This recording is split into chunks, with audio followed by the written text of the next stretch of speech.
మేడారం మహాజాతర వనదేవతలందరితో ఆవిష్కృతమై నిండు జాతరగా మారింది. గద్దెల మీదకు వనదేవతలందరూ కొలువుదీరడంతో భక్తులు తండోపతండాలుగా తరలివచ్చి మొక్కులు చెల్లించుకుంటున్నారు. దీనికి సంబంధించి మరింత సమాచారం మా ప్రతినిధి మణికేశ్వర నుంచి ప్రత్యక్ష ప్రసారం అందిస్తారు. మేడారం భక్తజనంతో పులికించిపోతుంది. ఆ సమ్మక్క, సారాలమ్మ, పగిడిద్దరాజు, గోవిందరాజు గద్దెలపై భక్తులకు ఆశీర్వాదం అందిస్తుంది. ఈ ఘట్టం కోసమే లక్షలాది మంది ప్రత్యక్షంగా, పరోక్షంగా మరో లక్షలాది మంది కూడా చూస్తున్నారు. ఇప్పుడు మేడారం మనం చూస్తున్న జన సంద్రంగా మారిపోయింది. ఎటు చూసినా జనమే కనిపిస్తుంది. రాత్రి పగలనే తేడా లేకుండా ఇదే వరుస కొనసాగుతుంది. తలపైన నిలివే బంగారము, పిల్లలు, చిన్నలు, వృద్ధులు అనే తేడా లేకుండా మొత్తం జనసంద్రంగా మారిపోయింది. అధికార యంత్రాంగం పకడ్బందీ ఏర్పాటు చేస్తున్నామని చెప్తుంది. కానీ క్యూ లైన్లలో మాత్రం భక్తులకు చాలా ఇబ్బంది కలుగుతుంది. నిన్న రాష్ట్ర ఉప ముఖ్యమంత్రి బట్టి విక్రమార్క మంత్రులు సహా ప్రత్యేక పూజలు చేశారు.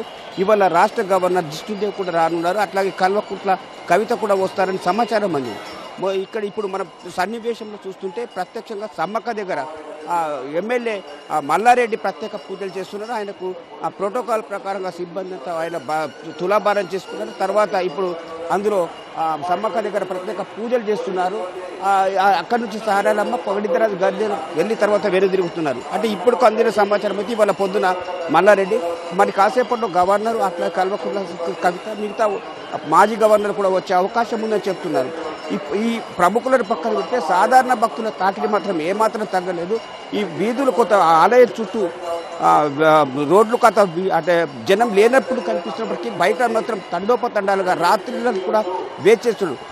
వసతి సౌకర్యం బాగా ఇబ్బందిగా ఉన్నది. శానిటేషన్లో సిబ్బంది బాగా పనిచేస్తున్నప్పటికీ నీటి సౌకర్యం, శానిటేషన్ కాస్త తీవ్ర ఇబ్బంది కనిపిస్తుంది. భక్తులకు సరిపడా కనిపించట్లేదు.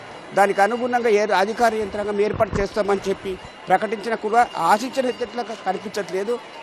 ప్రధానంగా ఇప్పుడు ఇదే విషయం నిన్న ఈ జిల్లాకు చెందిన మంత్రి సీతక్క కూడా ప్రకటించారు. నీటి వసతి, అట్లాగే పారిశుద్ధ్యం పైన, మూత్రశాలలు, మరుగుదొడ్ల విషయంలో లక్షల్లో జనం వస్తుంటే మనం చేసేది వేలల్లని మాత్రమే చెప్పి స్వయంగా అంగీకరించారు.